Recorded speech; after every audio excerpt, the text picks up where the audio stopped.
तो आज की जो क्लास है वो क्लास 9th के ज्योग्राफी के सेकंड लेसन की है और चैप्टर का नाम है भारत का भौतिक स्वरूप। इस चैप्टर का पहले मीनिंग क्या है, पहले मैं आप सभी को मीनिंग क्लियर करा दूं। भारत का भौतिक स्वरूप यानी भारत फिजिकली, फिजिकली मतलब भौगोलिक, भौगोलिक, भौगोलिक, भौगोलिक रूप से, भौगोलिक रूप से किस प्रकार का है। यानी आप देखोगे कि भारत जो है, भारत में अलग अलग तरीके की स्थिति है। कहीं पहाड़ है, कहीं पर मैदान है, कहीं पर पठार है, कहीं पर जो है नदियां हैं और कहीं पर द्वीप समूह भी हैं। जैसे ये दो द्वीप समूह दिखाए गए हैं, ये मैंने बताया था। ये जो उल्टे हाथ की तरफ है ये क्या है, लक्षद्वीप है। और जो इस तरफ है ये आपका क्या है, अंडमान निकोबार द्वीप समूह है।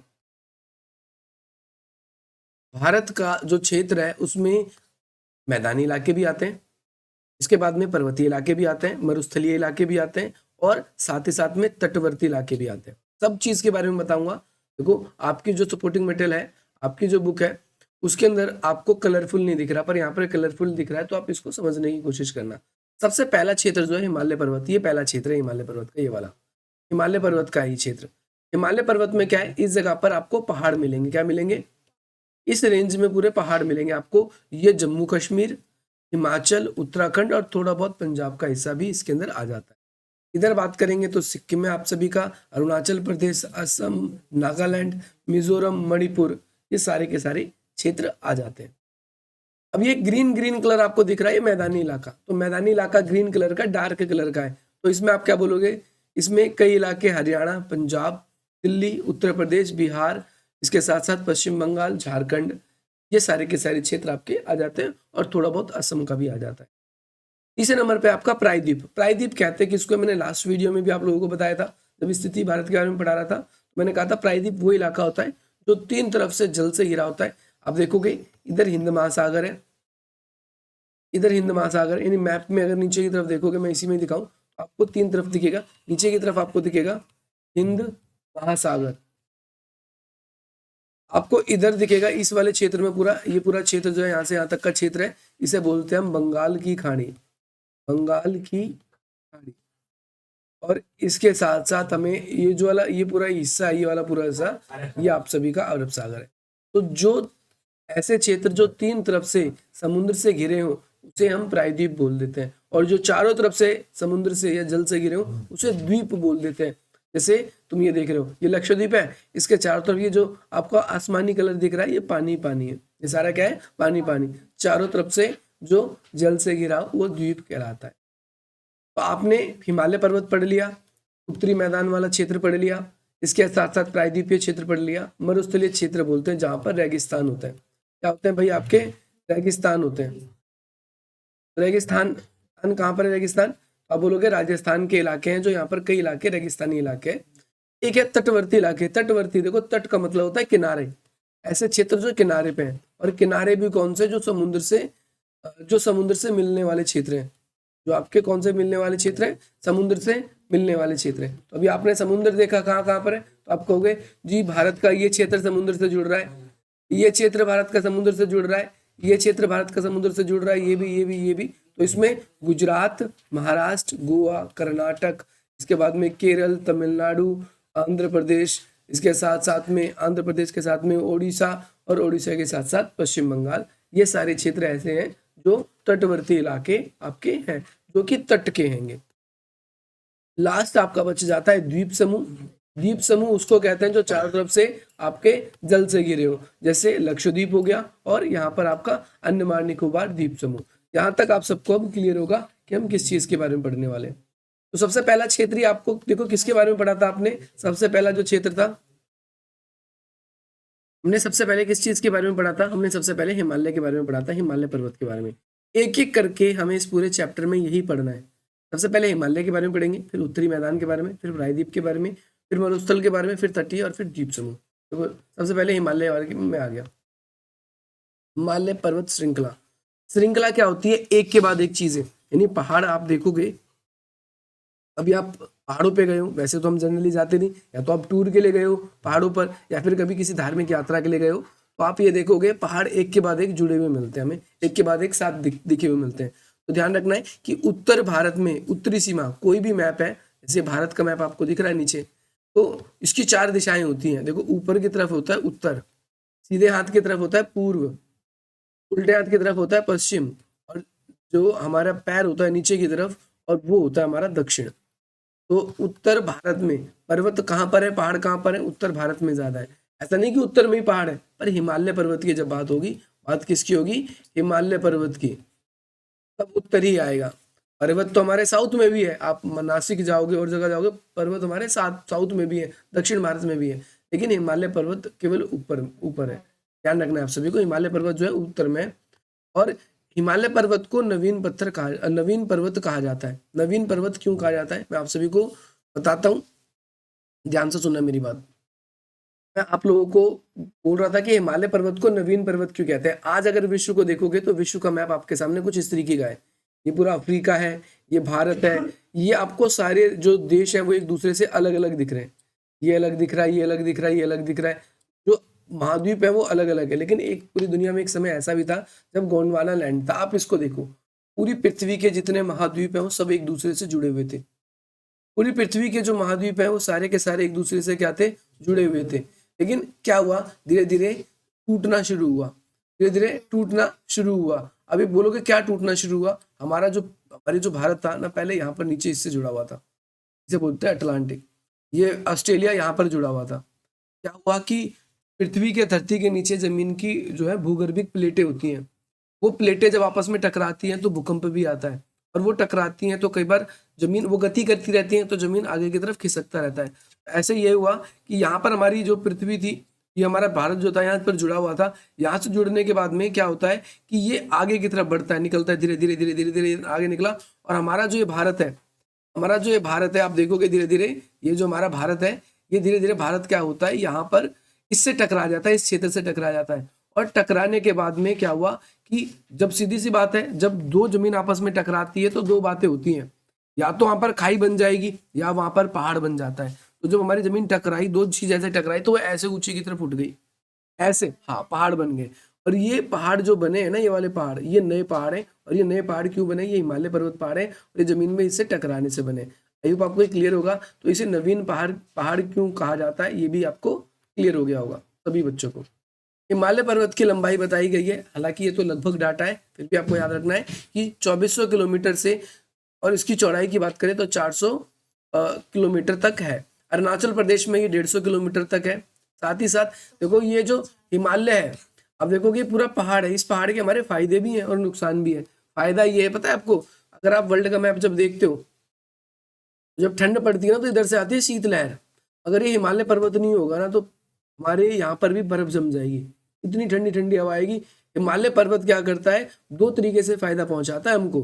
सबसे पहला फायदा ये पहुंचाता है कि जब वहां से ठंडी हवा है तो वो आने नहीं देता, पहाड़ रोक लेता है। दूसरा, और जब यहाँ से आप देखोगे, यहाँ से जब मौसम वाली पवनें उड़ती हैं, ऐसे जाती हैं हवा, बारिश करवाने वाली पवनें यहाँ से जाती है हमारी, और जब यहाँ से जाती है तो ये हिमालय पर्वत बहुत ऊंचे ऊंचे पर्वत है, तो इनसे टकरा जाती है, और इनसे टकराने के बाद में फिर लौटती है। अभी आप देख रहे हो ठंड के टाइम पे जो बारिश हो रही है, ये लौटता हुआ मानसून कराता है बारिश।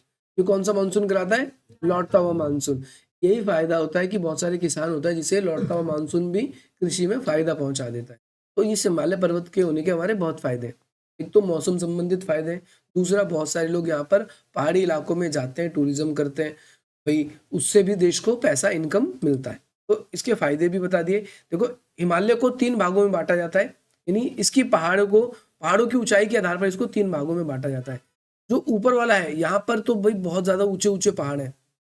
इसके जो ऊपर है, इसे जो बहुत ज्यादा ऊंचे ऊंचे पहाड़ है, ऊपर की तरफ ऊंचे ऊंचे पहाड़ है यहाँ पर, इसीलिए इसे हिमाद्री कहते हैं। क्या बोलते हैं, हिमाद्री हिमालय।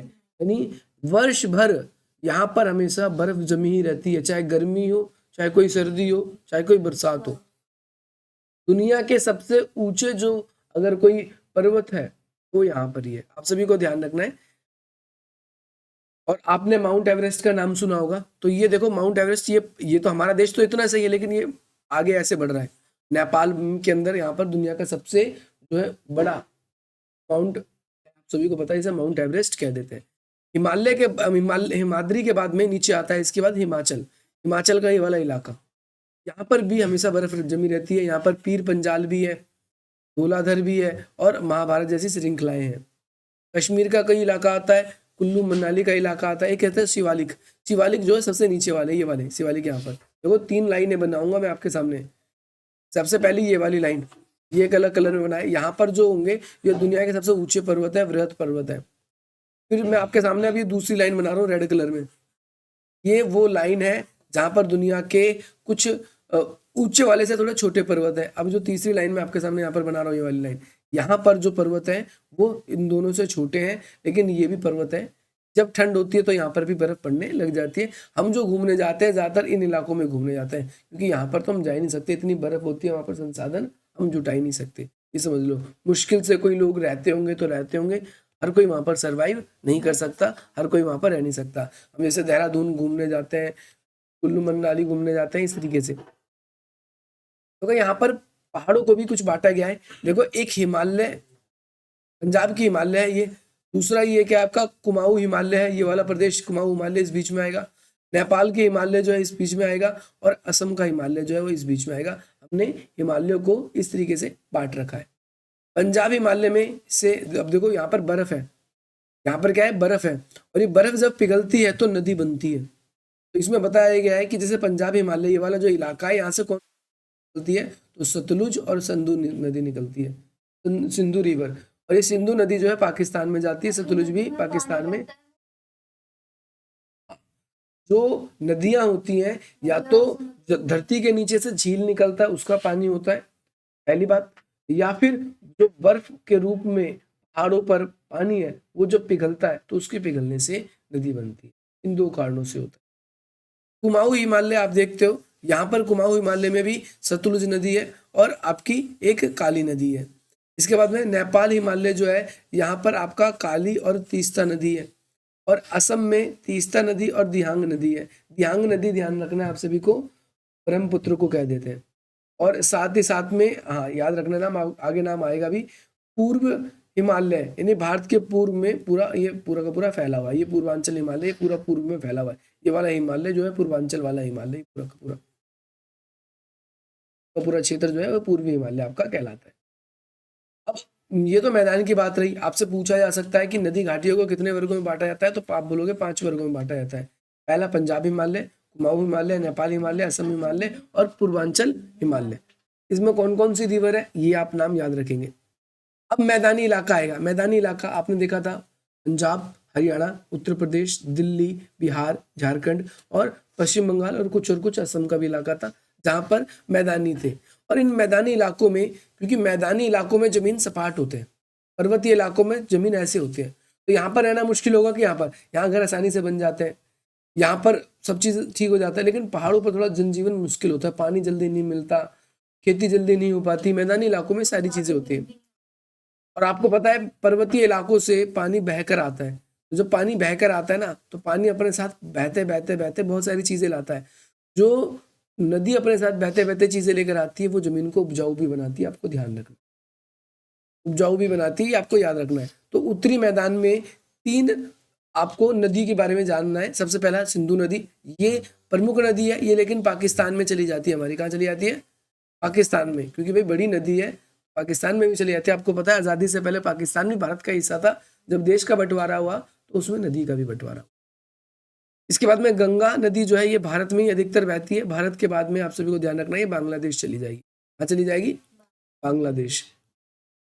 इसके बाद में ब्रह्मपुत्र नदी है, ये तिब्बत के मानसरोवर से निकलेगी, और वहां से इसके बाद में तिब्बत के मानसरोवर से थोड़ी सा भारत के अंदर एंटर होती है, और उसके बाद में भारत में आने के बाद में ये दोबारा चीन चली जाती है, और चीन में जाने के बाद में ये भारत के अंदर ये अरुणाचल प्रदेश से आती है। चीन इस वजह से कहता है कि ये जो अरुणाचल प्रदेश है ये पूरा मेरा है, ये नदी जहाँ जहाँ जा रही है ये सारा का सारा हिस्सा मेरा है। लेकिन भारत और चीन के बीच में इस वजह से लड़ाई झगड़ा या विवाद भी आपस में होता है। जो भी आप सभी को ध्यान रखना है, मैदानी इलाके होंगे वहां पर जमीन की जो उपजाऊ क्षमता ज्यादा होगी, जलोढ़ मृदा होगी। आपको मिट्टी के प्रकार के बारे में भी पढ़ना है। मिट्टी के कई प्रकार होते हैं, उसमें से आपको ध्यान रखना है जलोढ़ मृदा जो होती है, मृदा का मतलब कोई मुर्दा इंसान नहीं है, इसका मतलब सॉइल यानी मिट्टी होता है। तो ये सबसे उपजाऊ मिट्टी होती है जो खेती के लिए हमारी अच्छी होती है। और मैदानी इलाकों की लंबाई लगभग 2400 किलोमीटर से आपका बताया गया है, चौड़ाई जो है 240 से 320 किलोमीटर तक है। तो ये इतना ही हमारा हमने देखा था कि पर्वतीय इलाकों का भी था। पर्वतीय में यहाँ पर बस 400 किलोमीटर आ गया था आपका, 240 से 320 है। आप इसको ऐसे रिलेट कर सकते हो, देखो ये इलाका है पूरा। अब इसमें ये भी बताया गया, देखो ये इलाका वो है जहाँ पर सिंधु नदी रहती है। आपको ये भी मैं बता देता हूँ, जहाँ पर सिंधु नदी है ये वो इलाका है जहाँ गंगा के मैदान है, और ये वो इलाका है जहाँ पर ब्रह्मपुत्र के मैदान है। ऐसे ऐसे ऐसे ऐसे ब्रह्मपुत्र नदी एंटर होती है के अंदर। और आपको एक बात ये और याद रखना है, पूरी दुनिया का सबसे बड़ा डेल्टा जो है, अब पेपर में आया भी हुआ है, पूरी दुनिया का सबसे बड़ा डेल्टा जो है वो एक तो गंगा नदी और दूसरा ब्रह्मपुत्र नदी, ये दोनों मिलकर बनाती है डेल्टा। और उस डेल्टा का नाम है आपका सुंदरवन का डेल्टा। सुंदरवन का डेल्टा, सुंदरवन का डेल्टा। डेल्टा क्या होता है ये भी बताते हैं, एक मिनट। सुंदरवन का डेल्टा है, ये दुनिया का सबसे बड़ा डेल्टा है। और ये ध्यान रखना है आपको कहाँ पर बनता है, ये आपका बंगाल की खाड़ी, बंगाल की। ठीक है भाई, ये पेपर में पूछा गया सवाल है, फिर बता दिया मैंने। अब डेल्टा क्या होता है, आपने एक बात बोला, नदी पहाड़ों से बहना शुरू होती है और पहाड़ों से बहते बहते क्या करती है कि भाई, क्योंकि जब पहाड़ों से निकलती है नदी तो बर्फ पिघलती है, तो नदी बहुत तेज बहती है, इतनी तेज बहती है कि उसके सामने जो कुछ भी आए, पत्थर, छोटे मोटे पत्थर, उन सबको उठा बहा के लेके चली जाती है। पहाड़ पहाड़ से भी खतरनाक बहती है पहाड़ों पे। इतनी तेजी से बहती है, बहते बहते बहते पहाड़ी इलाकों से धीरे धीरे मैदानी इलाकों में आती है, और नदी अपने साथ बहुत कुछ बहा के लेकर आती है। फिर लेकिन जैसे जैसे नदी आगे बहती जाएगी, जैसे फॉर एग्जाम्पल दूं मैं, यहाँ से मैं बोतल से पानी आपके सामने गिराता हूँ, ठीक है, मैंने आप सभी के सामने एक बोतल से क्या किया, पानी मैंने गिराया, बोतल से पानी गिराया, तो बोतल का पानी जहां पर गिर रहा है ज्यादा, तो वहां पर तो बहुत ज्यादा पानी हो जाएगा और फिर वो फैलने लगेगा इधर उधर। और जहां फैलना शुरू होगा पानी, तो वहां पर तो तेजी से बहेगा, लेकिन जैसे जैसे पानी आगे बढ़ता जाएगा पानी का बहाव कम होता जाएगा, क्योंकि पानी क्या हो गया, फैल गया। ऐसा होगा। ऐसे ही नदी के साथ होता है, नदी जब पहाड़ों से निकलती है तो नदी तेज बहाव में निकलती है, लेकिन मैदानी इलाकों तक पहुंचते पहुंचते नदी का बहाव कम हो जाता है, और नदी अपनी अंतिम अवस्था में अपने साथ बहुत सारा मलबा, गाद, पत्थर, कंकड़ ये सब ले जाती है। और एक समय ऐसा होता है कि नदी यहाँ से इतनी मोटाई से बह रही थी, लेकिन आगे बढ़ते बढ़ते नदी पतली हो जाती है, फिर इधर इधर से नदी सांप की तरह बन के निकलेगी, फिर इधर से निकलेगी, यहाँ पर बहुत सारा दलदली इलाका बनने लगता है। जब नदी क्या हो जाती है, कमजोर पड़ जाती है, अंतिम अवस्था में होती है। नदी की 3 अवस्थाएं होती है, युवावस्था, प्रौढ़ावस्था, तो वृद्धावस्था भी बोल देते हैं लास्ट में। और लास्ट की अवस्था में जो भी अपने साथ कचड़ा, पत्थर, कंकड़, मिट्टी, गाद, कीचड़ जो भी लेकर आती है, ये फिर एक जगह जमा करने लगती है। वो इलाका जो होगा ना तो पूरी तरीके से मिट्टी का होगा, ना ही पूरी तरीके से पानी का होगा, वो दलदली इलाका होता है, और उसी को ही हम डेल्टा कहते हैं। यही हम डेल्टा कहते हैं कि हर एक दलदल को डेल्टा नहीं कहते। नदी की अंतिम अवस्था में जो जहां पर सारा कचरा एक जगह जमा होने लगता है, नदी अपने साथ जो भी बहा के लाती है, वही क्या कहलाता है, आपका डेल्टा कहलाता है। वैसे उत्तरी मैदान को 3 भागों में विभाजित किया जाता है। देखो ये बताया गया, पहला भाग ये रहा पंजाब का मैदान, दूसरा गंगा का मैदान, और तीसरा ब्रह्मपुत्र का मैदान, ये बताया गया है। ये कौन कौन से इलाके आपको ये बताए गए। इसके साथ साथ पेपर में बहुत बार क्वेश्चन आता है, भाबर क्या होता है और तराई क्या है, भांगर क्या है, इन तीनों में अंतर पूछ लेता है कई बार, किसी जैसे भाबर और तराई में अंतर पूछ लेता है। तो आप सभी को ध्यान रखना है कि नदी पर्वत से नीचे उतरते समय शिवालिक की ढाल पर 8 से 16 किलोमीटर की चौड़ी पट्टी जो है वो उसे भाबर कहते हैं, यानी पहाड़ी इलाका है। जब पहाड़ी इलाके से नदी नीचे उतरती है, बहते बहते नीचे उतरती है, तो जो वो इलाका 8 किलोमीटर से 16 किलोमीटर का इलाका होता है, इसे भाबर कहता है। यानी आप कहोगे कि पहाड़ों से जब नदियां बहती बहती नदियों नीचे की तरफ उतरती है, तो वो 8 से 16 किलोमीटर का जो इलाका है वो भाबर कहलाता है। तराई क्या कहलाता है कि तराई भाबर के दक्षिण में, यानी भाबर का मतलब ये है कि जो पर्वत से उतरी हुई नदी है, और दोबारा यहां से तुम देखोगे जब पानी पहाड़ से ऊंचाई से जब नीचे गिरता है कंटिन्यूअसली, तो वहां से पानी अलग अलग दिशाओं में बहना शुरू होगा, अलग अलग दिशाओं में क्या होना शुरू होगा, बहना शुरू होगा। तो जो अलग अलग दिशाओं में बहना शुरू होता है इसे ही तराई बोल देते हैं। दीवार वाली तराई मत समझ लेना कभी इसको, कि मिस्त्री जब दीवार बना देता है और उसको तराई कर देता है, ये वो वाली तराई नहीं है। एक एक भांगर होता है, भांगर का मतलब जब मैदानी इलाकों में नदी बहकर आती है और अपने साथ उपजाऊ चीजें लेकर आती है। मैंने बताया ना, नदी जब बहती है तो अपने साथ बहुत सारी चीजें लाती है और वो चीजें जमीन को उपजाऊ भी बनाती है। तो नदी अपने साथ जो कुछ भी लेकर आती है और मैदानी इलाकों में पहुंचती है तो उसे भांगर बोलते हैं, इसे भांगर बोलते हैं। आपको ये याद रखना है। एक खादर भी आपसे पूछा जाता है, तो खादर क्या है, बाढ़ वाले इलाकों में, जैसे नदी पानी लेकर आई पहाड़ों से, अब मैदानी इलाकों में बह रही है, तो अपने साथ में वो कई बार बाढ़ भी लेकर आती है। नदी में जब बहाव ज्यादा हो जाता है तो बाढ़ भी आ जाती है, तो नई मिट्टी भी आती है उसके साथ। जो नई मिट्टी होती है वही खादर कहलाती है। वो जमीन में एक खाद की तरह काम करती है और वो जमीन की उपजाऊ क्षमता को बढ़ा देती है। अगला तीसरे नंबर पे आपका प्रायद्वीपीय पठार। प्रायद्वीपीय पठार, मैंने प्रायद्वीप आपको बताया किसे बोलते हैं। तो हमारे पास प्रायद्वीप के 3 पठार हैं। पहला मालाबार पठार, दूसरा छोटा नागपुर और तीसरा आपका दक्कन का पठार। कितने पठार है हमारे पास? 3 पठार, मालाबार पठार, छोटा नागपुर पठार और दक्कन का पठार। देखो यहाँ पर बताया गया। के साथ साथ प्रायद्वीपीय पठार पुराने कंकरीले और अग्नेय शैलों से बना हुआ है। ये गोंडवाना भूमि का हिस्सा था। मैंने आपको बताया गोंडवाना भूमि क्या था, ये वाली भूमि गोंडवाना भूमि, ये गोंडवाना भूमि का हिस्सा था और टूटने से ये बना है।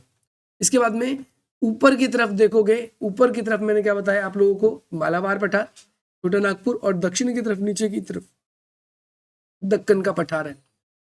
इसे दक्कन ट्रैम्प भी बोलते हैं। दक्कन के पठार को दक्कन ट्रैम्प भी बोलते हैं और इसे ट्रैम्प इसलिए बोलते हैं क्योंकि यहाँ पर काली मिट्टी ज्यादा पाई जाती है। और काली मिट्टी पे कौन सी 2 खेती ज्यादा होती है? एक कपास की खेती ज्यादा होती है और दूसरी कॉफी की ज्यादा खेती होती है। ये भी याद रखना है, कपास की और कॉफी की ज्यादा खेती।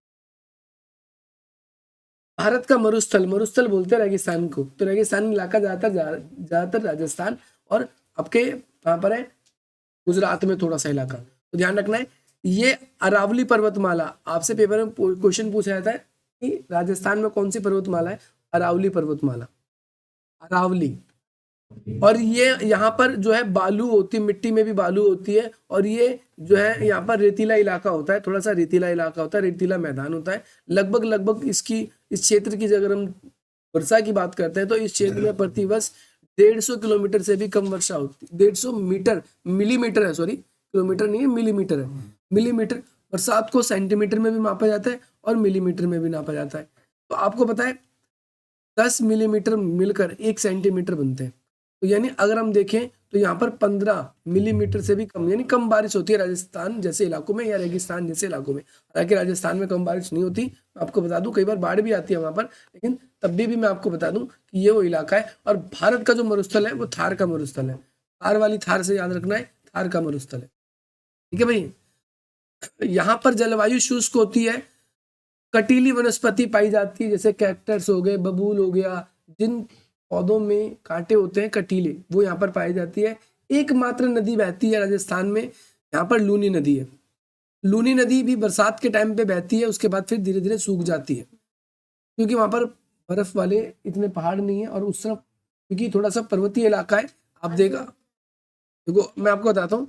अब आप मैप आपने देखा ना, देखो यहाँ पर क्या है, मैंने बताया ये पहाड़ है, ये पहाड़ होने के बाद में फिर यहाँ पर राजस्थान में फिर पहाड़ है, अरावली पहाड़ है यहाँ पर।